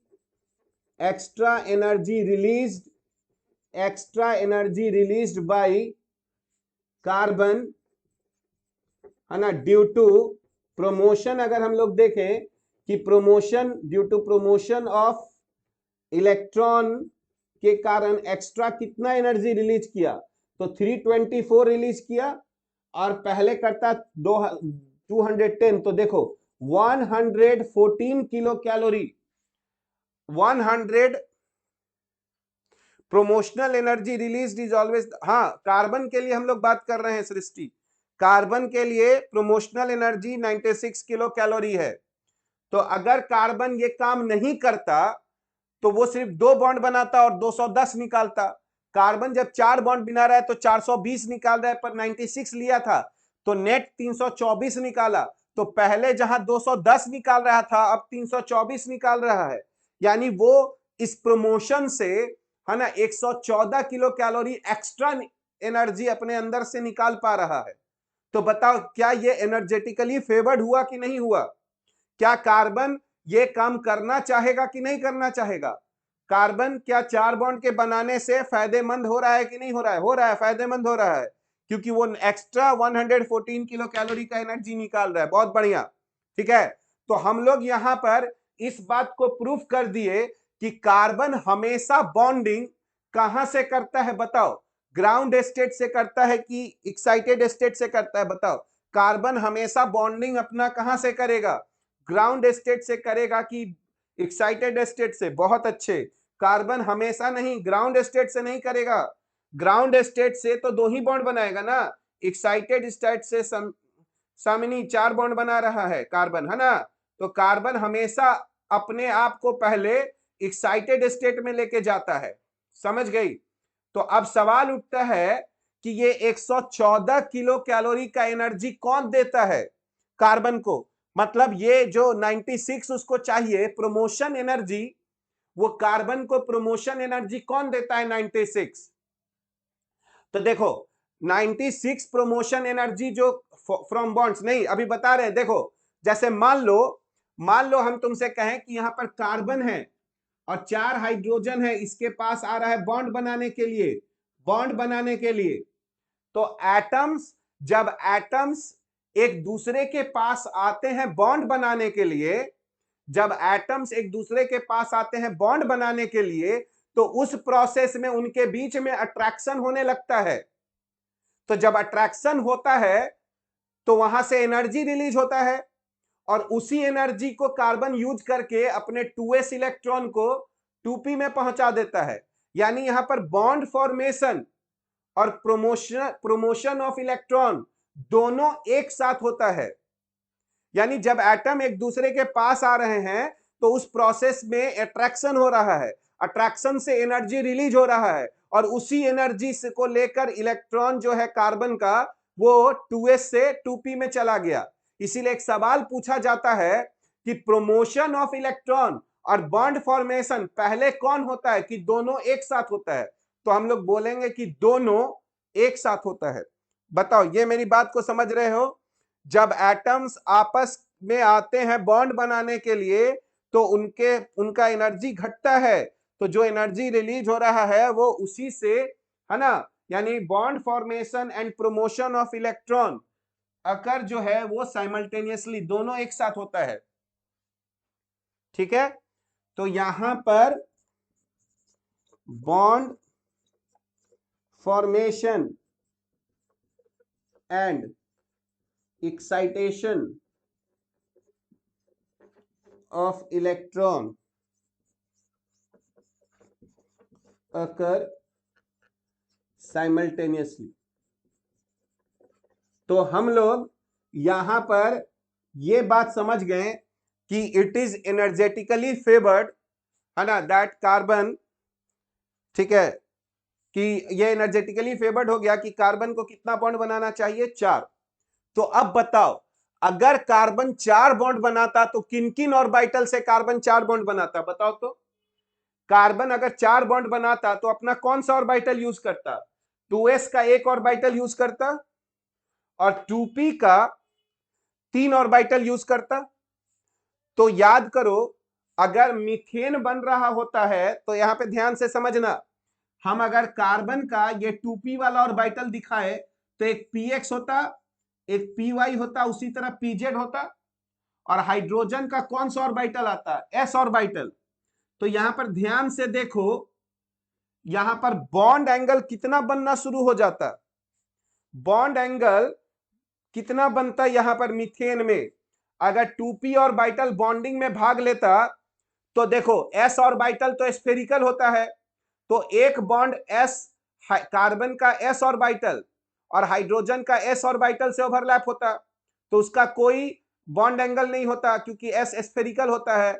और बाकी 3 बॉन्ड कार्बन का 2p ऑर्बिटल और हाइड्रोजन के s ऑर्बिटल से बनता, तो जहां पर बॉन्ड एंगल 90 डिग्री होता। पर एक्सपेरिमेंटली देखा गया कि जो मीथेन के जो बॉन्ड एंगल्स हैं वो चारों बॉन्ड एंगल आइडेंटिकल हैं, और वो 100। तो यहां पर ठीक है, it is observe that it is observed that all the bonds methane of methane are identical. All the bonds of methane are identical and bond angle is equal to 109.5 degree. अब देखो, अब हम लोग फंस गए, फिर फंस गए। अभी हम लोग ये समझ गए कि चलो भाई कार्बन को 4 बॉन्ड बनाना चाहिए क्योंकि वो उससे ज्यादा एनर्जी रिलीज करेगा। पर अगर कार्बन 4 बॉन्ड बनाता तो उसका 3 बॉन्ड एक जैसा होता क्योंकि वो p ऑर्बिटल से बनता, और चौथा बॉन्ड अलग होता क्योंकि वो s ऑर्बिटल से बनता। पर यहां पर देखा गया कि यार मीथेन में चारों बॉन्ड आइडेंटिकल है, सबका बॉन्ड लेंथ सेम है मीथेन में, ये एक्सपेरिमेंटली देखा गया, और ऊपर से बॉन्ड एंगल देखा गया 109.5 डिग्री। तो अब तो VBT का और दिमाग खराब हो गया कि ये क्या मजाक है। एक समस्या का समाधान किए कि भाई कार्बन 2 बॉन्ड से 4 बॉन्ड बना रहा है, तब एक नया समस्या आ गया कि भाई बताइए कि मीथेन का चारों बॉन्ड आइडेंटिकल क्यों है। तो मीथेन में हाइड्रोजन है, तो हाइड्रोजन हमेशा s ऑर्बिटल दे रहा है, ठीक है। तो अब बताओ चारों बॉन्ड आइडेंटिकल कब होगा? जब उस बॉन्ड में बनने वाले जो ऑर्बिटल से वो बॉन्ड बन रहा है वो ऑर्बिटल सेम होना चाहिए कि अलग होना चाहिए? बताओ, मीथेन का अगर चारों बॉन्ड आइडेंटिकल है तो भाई कार्बन के पास जो 4 ऑर्बिटल है वो चारों ऑर्बिटल क्या अलग अलग होना चाहिए? नहीं। बहुत बढ़िया, बहुत अच्छे। तो देखो चारों ऑर्बिटल सेम होना चाहिए कार्बन का, तभी तो चारों बॉन्ड आइडेंटिकल बनेगा। बट यहां प्रॉब्लम यह है कि कार्बन के पास जो 4 ऑर्बिटल है हाफ फील्ड वो आइडेंटिकल नहीं है, वो 2s का एक ऑर्बिटल है और 2p का 3 ऑर्बिटल है। तब यहां पर एक नया कॉन्सेप्ट यूज किया गया जिसको कहा जाता है हाइब्रिडाइजेशन। और हाइब्रिडाइजेशन में बताया गया कि देखो ये कार्बन पहले अपने चारों ऑर्बिटल को क्या किया, मिक्स कर लिया आपस में, ठीक है। और मिक्स करने के बाद वो क्या किया, 4 ऑर्बिटल मिक्स किया तो 4 नया ऑर्बिटल बनाया, यानी जितना ऑर्बिटल मिक्स किया उतना नया ऑर्बिटल बनाया। पर जो नया ऑर्बिटल बनाया उन सबका शेप, साइज और एनर्जी क्या था, सेम था। यानी ये जो हाइब्रिडाइजेशन है इस बात को समझोगे, हाइब्रिडाइजेशन हाइपोथेटिकल कॉन्सेप्ट है, ये काल्पनिक कॉन्सेप्ट है। हाइब्रिडाइजेशन ये VBT का उपज है। तो VBT के अनुसार से मीथेन कैसे बनता है? तो VBT बोलता है कि देखो पहले कार्बन अपने 2s को प्रमोट करके 2p में पहुंचाता है इलेक्ट्रॉन, तो अब 2s में 1 इलेक्ट्रॉन हो गया, 2p में 3 इलेक्ट्रॉन हो गया।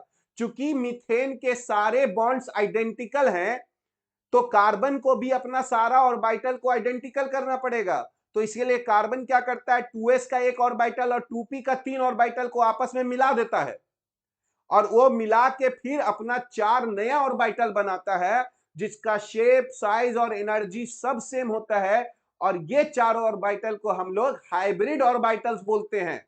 और ये चूंकि चारों ऑर्बिटल्स का नेचर सेम होता है तो ये सब अपने से जो है वो इक्वल इक्वल सेपरेशन बना के रहते हैं। और कभी भी अगर 4 चीज में तुमको इक्वल सेपरेशन करना है तो वो होता है 109.5 डिग्री। जैसे हम एक बात पूछते हैं, तुम हम लोग को बताना, इस दो पेन में मैक्सिमम सेपरेशन कितना हो सकता है? बताओ, इस 2 पेन में मैक्सिमम सेपरेशन टाइप करो, इन दो पेन में मैक्सिमम सेपरेशन टाइप करो तो कितना हो सकता है, कितने एंगल का? बहुत अच्छा, इसमें मैक्सिमम सेपरेशन 180 डिग्री का हो सकता है। 2 में मैक्सिमम सेपरेशन 180 डिग्री होता है। बहुत बढ़िया। अब एक बात बताओ, मेरे पास तीन पेन है, हमको इन तीनों को जोड़ के रखना है, पर इन तीनों में एक दूसरे से मैक्सिमम सेपरेशन चाहिए। तो बताओ कितना मैक्सिमम सेपरेशन? 3 में मैक्सिमम सेपरेशन कितने एंगल पर? 120। बहुत बढ़िया। तो ये 120 ऐसे ऐसे हो गया, 3 120 डिग्री पर। बहुत बढ़िया। अब एक बात बताओ, मेरे पास 4 पेन आ गया, 4। अब बताओ इस 4 में कितना मैक्सिमम सेपरेशन? 4 में 90 डिग्री। 4 के लिए मैक्सिमम सेपरेशन 90 डिग्री। यही बात गलत हो गया, ठीक है। अब तुम कहोगे कि कैसे गलत हो गया, तुम पूछोगे कैसे गलत हो गया, तो तुम समझो 4 चीज जो है वो जरूरी नहीं है कि प्लेन में रहे। तो एक बात को समझो, तुम 90 डिग्री तब बोलोगे जब चारों प्लेन में रहेगा, जब प्लेनर बनेगा तब 90 डिग्री में मैक्सिमम सेपरेशन होगा। देखो अगर ये प्लेनर होता चारों तब 90 डिग्री का सेपरेशन होता, पर 4 चीज प्लेन में रहे ये जरूरी नहीं है। 2 चीज प्लेन में रहेगा, 3 चीज प्लेन में रहेगा, 4 चीज स्पेस में रह सकता है। तो याद करो 4 चीज अगर रहेगा तो उसमें मैक्सिमम सेपरेशन 90 डिग्री नहीं है, उसमें मैक्सिमम सेपरेशन 109.5 डिग्री है। तो अगर ध्यान से देखोगे तो 2 बॉन्ड जो है वो प्लेन में रहेगा, एक बॉन्ड प्लेन से आगे रहेगा और एक बॉन्ड जो है वो प्लेन से पीछे रहेगा, ऐसे रहेगा। और सब में 109.5 डिग्री का बॉन्ड एंगल बनेगा। ये मीथेन होता है, ये नॉन प्लेनर होता है। तो आज एक बात सीख रहे हो, कोई कहेगा कि 4 तुम्हारे पास है ना लाइंस है और उनके बीच में तुमको मैक्सिमम सेपरेशन चाहिए और सबको एक पॉइंट से जोड़ना है, तो 4 में मैक्सिमम सेपरेशन 109.5 डिग्री होता है जब वो स्पेस में होता है। इसीलिए जब कोई बोलेगा 4 में मैक्सिमम सेपरेशन तो 90 डिग्री नहीं बोलोगे। बताओ इस बात को समझ में आया? क्योंकि 4 जो है वो स्पेस में रह सकता है। 90 डिग्री से ज्यादा एंगल 109.5 डिग्री हुआ, उसी को टेट्राहेड्रल एंगल बोलते हैं। ये बात देखो किसी से भी पूछोगे, 2 में मैक्सिमम सेपरेशन आंख बूंद मूंद के बोलेगा 180 डिग्री, 3 में मैक्सिमम सेपरेशन 120 डिग्री, 4 में मैक्सिमम सेपरेशन 90 नहीं। 90 तब जब वो प्लेन में रहने, हम उसको अगर भैया बोल दिए कि नहीं तुमको प्लेनर रहना है तब 90 डिग्री। अगर स्पेस में रहेगा तो कितना एंगल बनेगा? 109.5 डिग्री, और उसी को टेट्राहेड्रल एंगल होते हैं। और ध्यान से देखो उसमें क्या होगा, ये अगर 2 बॉन्ड प्लेन में होगा तो एक बॉन्ड प्लेन के आगे होगा और एक बॉन्ड प्लेन के पीछे होगा। इसी को टेट्राहेड्रल बोलते हैं, और यही मीथेन है। तो शायद तुम लोगों को अभी कुछ बात तो समझ में आया जो हम तुमको बताए कि मीथेन में चारों बॉन्ड आइडेंटिकल है और चारों में मैक्सिमम सेपरेशन है 109.5 डिग्री का। तो ये इस बात को बता रहा है कि जरूर कहीं ना कहीं कार्बन का भी चारों ऑर्बिटल्स का नेचर सेम है। और ये तभी होगा जब कार्बन जो है वो अपने चारों ऑर्बिटल्स को क्या कर दे, मिक्स कर दे। और इसमें मिक्सिंग का मतलब वो एनर्जी को फिर से रिडिस्ट्रीब्यूट करे। तो सवाल उठता है कि क्या कोई भी ऑर्बिटल को मिक्स किया जा सकता है? तो अब एक बात बताओ, एक दोस्त के पास 10,000 रुपए है और दूसरे दोस्त के पास 100 रुपए है। अब ये दोनों अपना पैसा मिला देता है, एक के पास 10,000 और एक के पास 100 रुपए। अब क्या कहता है, हो गया टोटल मनी 10,100। और अब कहे कि चलो हम लोग इक्वली बांट लेते हैं, तो एक को मिल गया 5,050 रुपए और दूसरे को मिल गया 5,050 रुपए। तो दोस्ती उसी दिन खत्म हो जाएगा। समझ में बात आया? क्योंकि दोस्ती तभी चलेगा, पैसा तभी आपस में बटेगा जब यार डिफरेंस कम हो।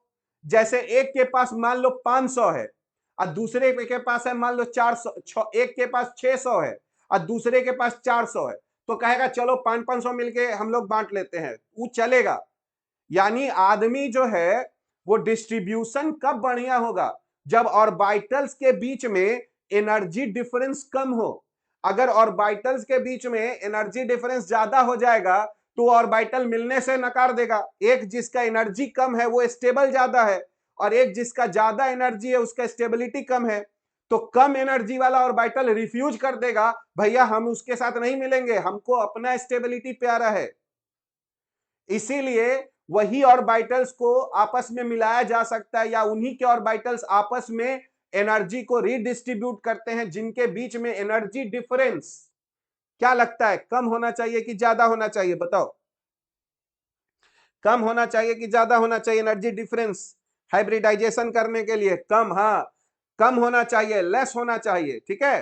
तो कोई तुमसे पूछेगा कि बताओ भाई हाइब्रिडाइजेशन क्या है, तो तुम कहो कि देखो हाइब्रिडाइजेशन एक हाइपोथेटिकल कॉन्सेप्ट है, एक काल्पनिक कॉन्सेप्ट है, जिसमें यह माना जाता है कि एक ही एटम, एक ही सिंगल, एक ही एटम के ऑर्बिटल्स जिनके बीच में एनर्जी डिफरेंस कम है, वो सब आपस में मिक्सअप हो जाते हैं, अपने एनर्जी को रिडिस्ट्रीब्यूट करते हैं, और जितने ऑर्बिटल मिक्सअप होते हैं उतने नए ऑर्बिटल्स बनते हैं, और उन नए ऑर्बिटल्स का क्या होता है, शेप, साइज, एनर्जी, सब कुछ एक समान होता है, और वो सब ऑर्बिटल एक दूसरे से मैक्सिमम सेपरेशन चाहते हैं, क्योंकि उनका नेचर सेम होता है, और सेम नेचर में रिपल्सन होता है, क्योंकि सबके पास इलेक्ट्रॉन्स है, ठीक है। और ये कॉन्सेप्ट इसलिए आया क्योंकि हम लोग समझना चाह रहे थे कि क्यों मीथेन के सारे बॉन्ड आइडेंटिकल होते हैं और उनमें बॉन्ड एंगल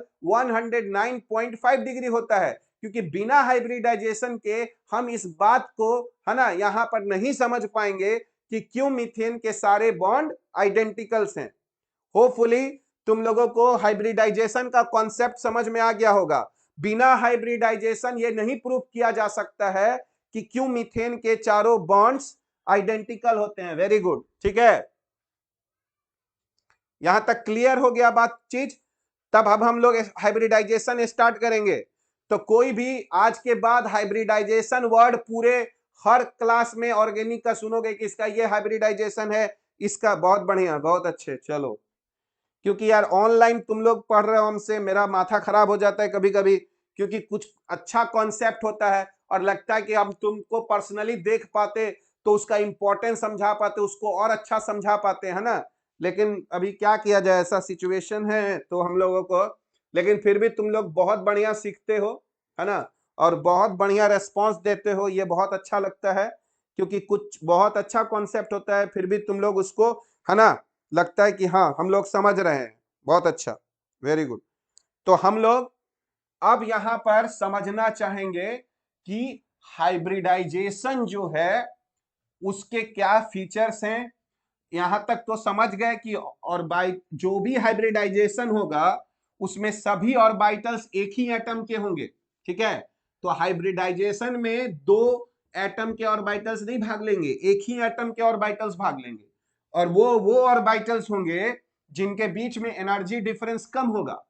जितने ऑर्बिटल्स को मिलाएंगे उतने ही नए ऑर्बिटल्स बनेंगे। अगर दो ऑर्बिटल को मिलाए तो दो नए ऑर्बिटल बनेगा, तीन ऑर्बिटल को मिक्सअप किए हैं तो तीन नए ऑर्बिटल बनेगा। चलो, तो अब हम लोग यहां पर स्टार्ट करेंगे हाइब्रिडाइजेशन।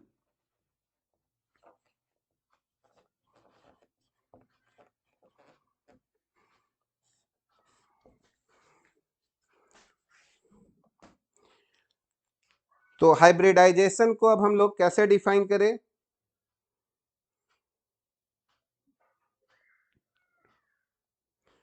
तो देखो हम लोग क्या लिखेंगे, it involves hybridisation, it involves the it involves the intermixing it involves the intermixing of two or more orbitals.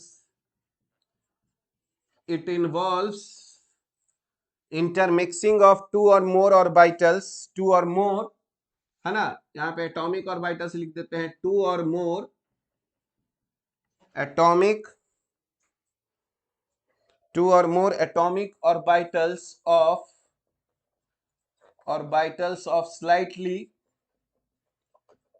slightly different energies, of slightly different energies of slightly different energies but of the same atom so that a redistribution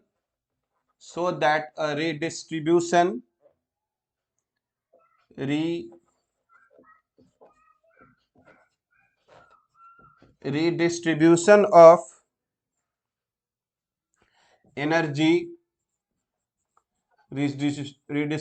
of energy takes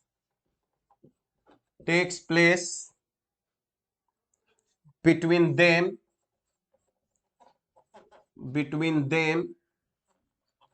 resulting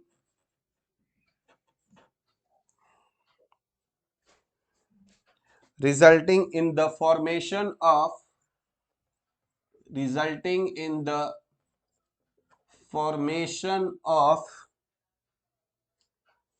an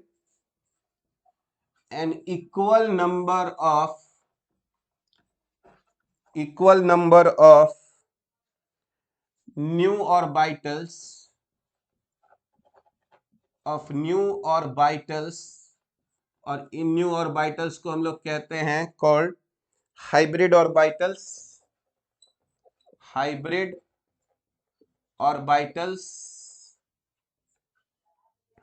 having same energy size and shape।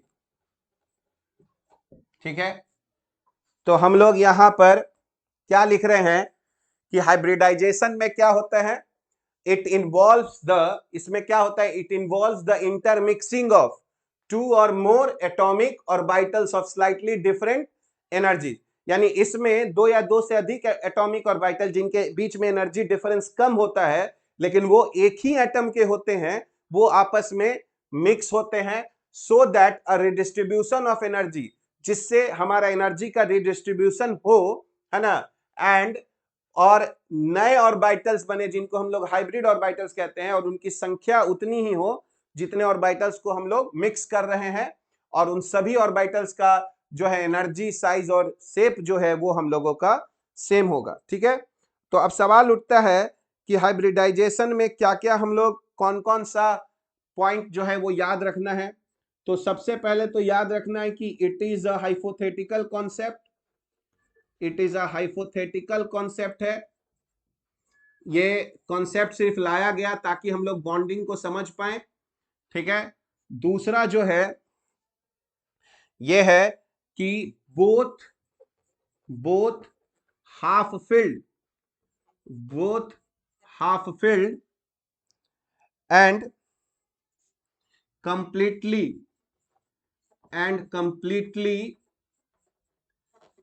completely filled, both half filled and completely filled orbitals can participate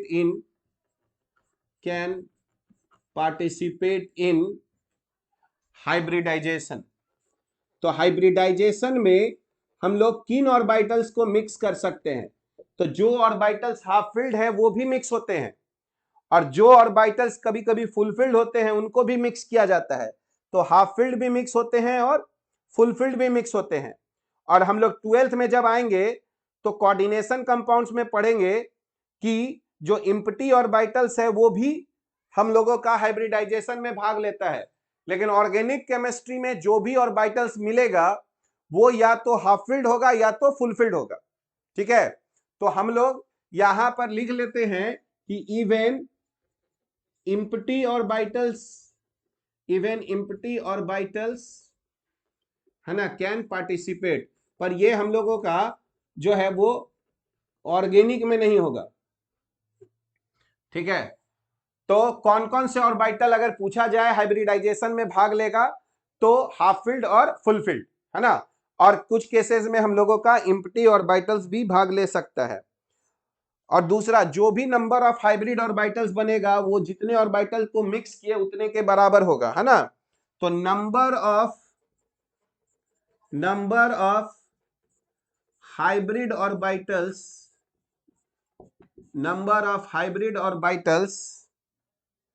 formed number of hybrid orbitals formed is equal to the number of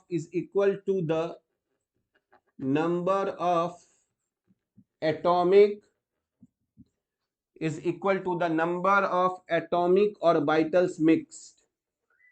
तो जितना orbitals को mix करेंगे उतने ही नए orbitals बनेंगे। दो orbital को mix किए हैं तो दो नए ऑर्बिटल, तीन ऑर्बिटल को मिक्स किए हैं तो तीन नए ऑर्बिटल, उसी तरह चार ऑर्बिटल को मिक्स किए हैं तो चार नए ऑर्बिटल मिलेंगे, ठीक है।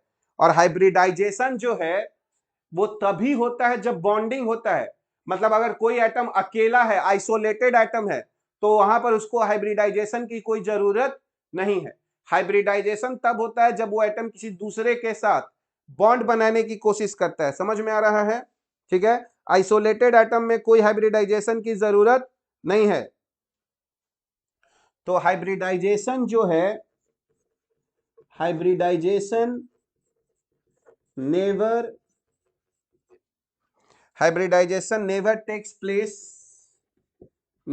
takes place in isolated atoms, ठीक है। बट occurs, ठीक है, but occurs only at the time of bond formation,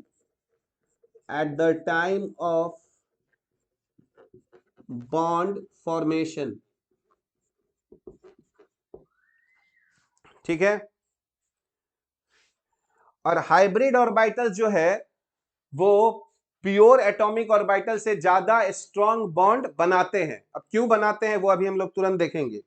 तो hybrid orbitals form stronger bonds.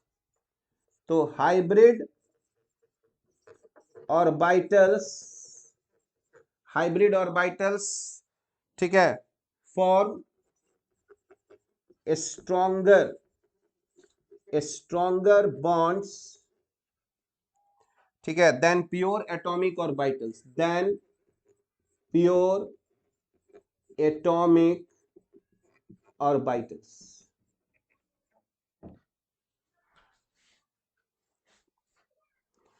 तो अब देखो, अब हम लोग यहां पर इतना बात समझ गए कि हाइब्रिडाइजेशन में कोई भी ऑर्बिटल नहीं मिक्स होता है। हाइब्रिडाइजेशन में वही ऑर्बिटल्स मिक्स होगा जिसके बीच में एनर्जी डिफरेंस कम होगा। ये बहुत इंपॉर्टेंट पॉइंट है। यानी जिस ऑर्बिट का 2s होगा, यानी जिस ऑर्बिट का s ऑर्बिटल होगा उसी ऑर्बिट का p ऑर्बिटल भी होगा, ठीक है।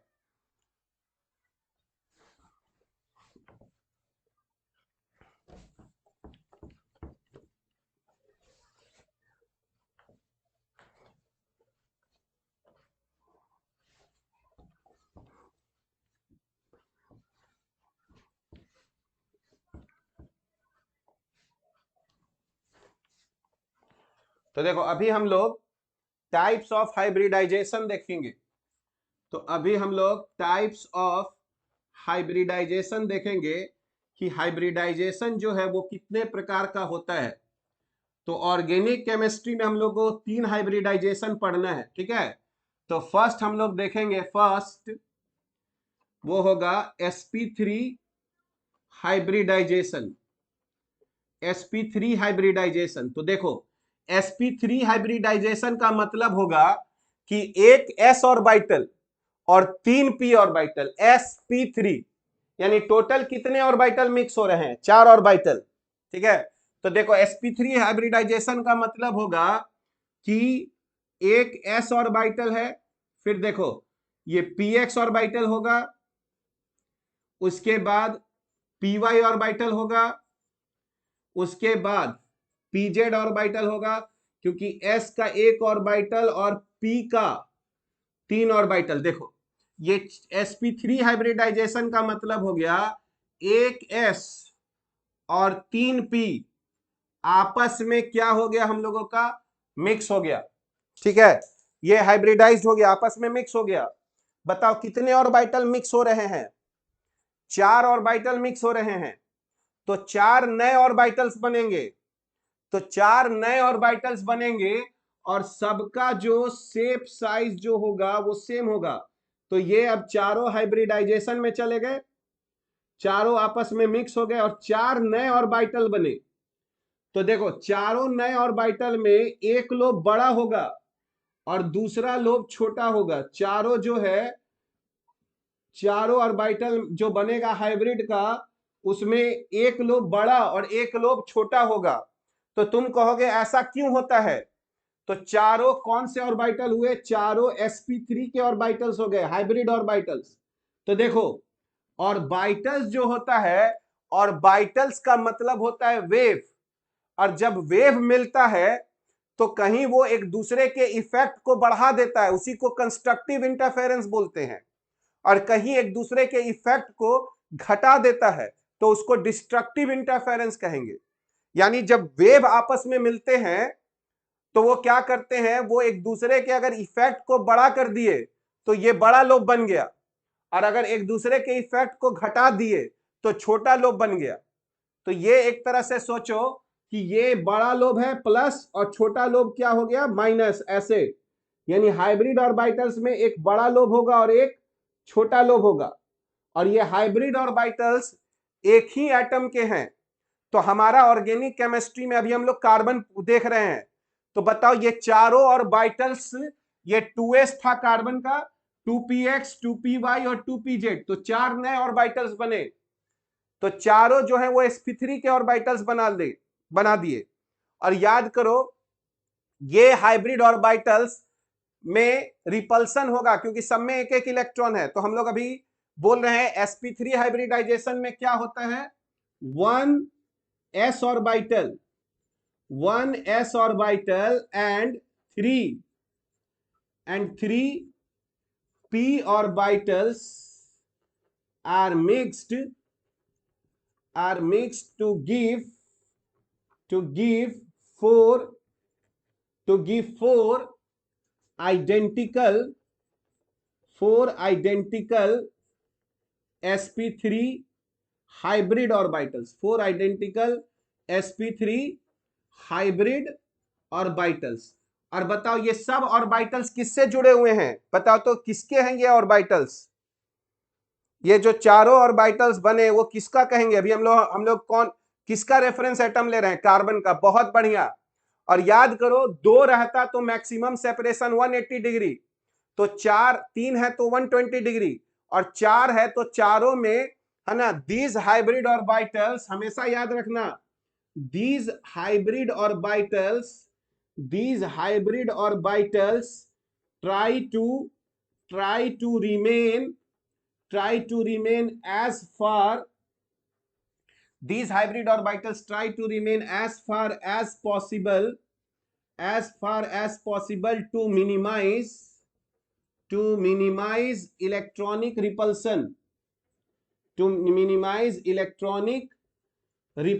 और यही कारण है कि चारों में मैक्सिमम जो ना हम लोगों का जो बॉन्ड एंगल होगा वो 109.5 डिग्री होगा। तो ध्यान से देखो, ये यहां पर कार्बन है और इसका 4 ऑर्बिटल है, और क्लैरिटी के लिए छोटा लोब नहीं दिखा रहे हम लोग, छोटा लोब छोड़ देते हैं। तो देखो छोटा लोब इसके नीचे होगा, उसको छोड़ दिए।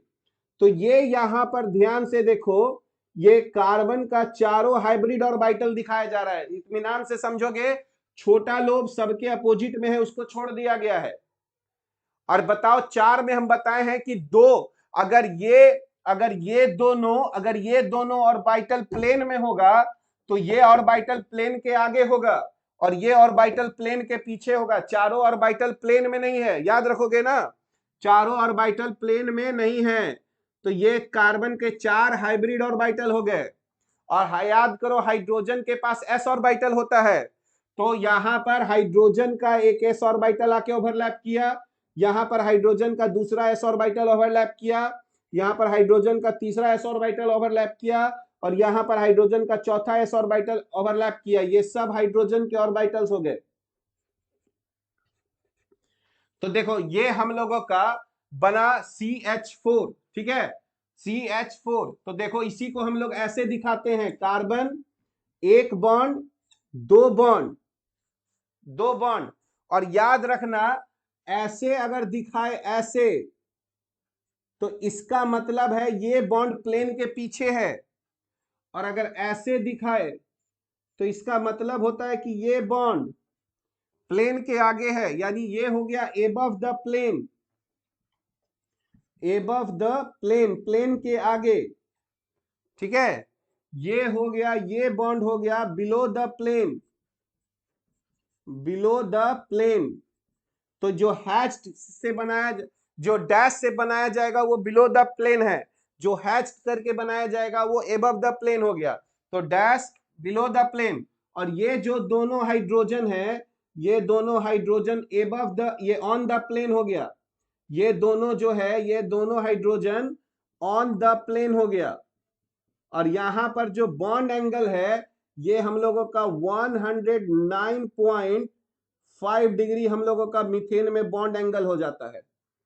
तो ये मीथेन का, तो देखो यहां से ये पता चल रहा है कि चारों चूंकि हाइब्रिड ऑर्बिटल है, तो हाइब्रिड ऑर्बिटल है चारों, तो देखो चारों बॉन्ड आइडेंटिकल हो गया। और हाइब्रिड ऑर्बिटल क्यों मजबूत बॉन्ड बनाता है, तो देखो हाइब्रिड ऑर्बिटल में एक बहुत बड़ा लोब होता है और एक छोटा लोब होता है। तो अगर इधर से वो ओवरलैप करेगा तो ज्यादा ओवरलैप करेगा, और अगर कोई पी ऑर्बिटल होता तो तुम मैक्सिमम 50% ही ओवरलैप कर पाते। इसीलिए जो हाइब्रिड ऑर्बिटल बॉन्ड बनाता है वो मजबूत बॉन्ड होता है, ठीक है, क्योंकि उसमें ओवरलैप ज्यादा से ज्यादा रीजन में तुम कर सकते हो। तो एक लोब बड़ा है और एक लोब छोटा है। तो बताओ क्या हाइब्रिड ऑर्बिटल पाई बॉन्ड बनाने के लिए सुटेबल है? क्या हाइब्रिड ऑर्बिटल पाई बॉन्ड बना पाएगा? सोचो तो। पाई बॉन्ड बनाने के लिए इधर का ओवरलैप होना चाहिए और ये ओवरलैप होना चाहिए। तो बताओ क्या ये ओवरलैप हो पाएगा अच्छा से? ये ओवरलैप हो पाएगा अच्छा से? बताओ। तुम लोग नहीं समझे, ये छोटा छोटा लोब है ना बाबू, तो ओवरलैप नहीं कर पाएगा, है ना। पी रहता तो अच्छा ना ओवरलैप करेगा, ये ऐसे ओवरलैप करता। मतलब hybrid orbitals are suitable for the formation of, बताओ, सिग्मा बॉन्ड की पाई बॉन्ड। बताओ तो, hybrid orbitals are suitable for the formation of sigma bond की पाई बॉन्ड। सिग्मा बॉन्ड बना सकता है ना, पाई बॉन्ड नहीं बनाएगा, ठीक है, क्योंकि उसमें एक लोब बहुत बड़ा है और दूसरा लोब बहुत छोटा है।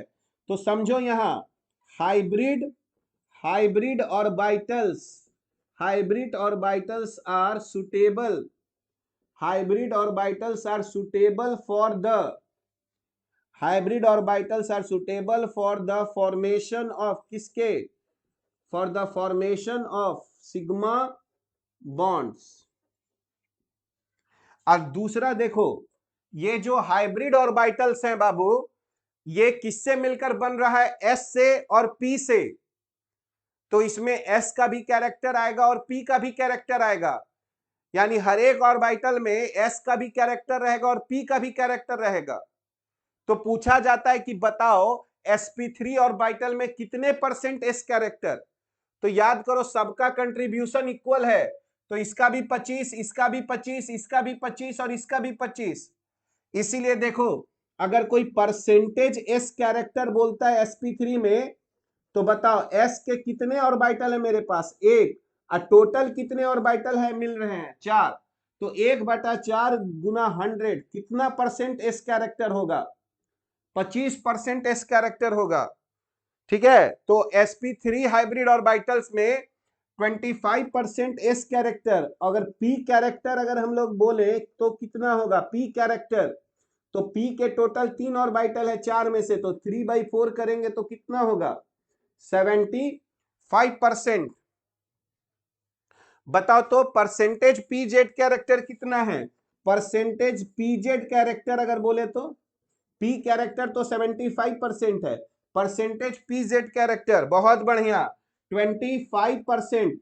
चाहे पीजेड लिखते, पीएक्स लिखते, पीवाई लिखते, सबका 25% होता।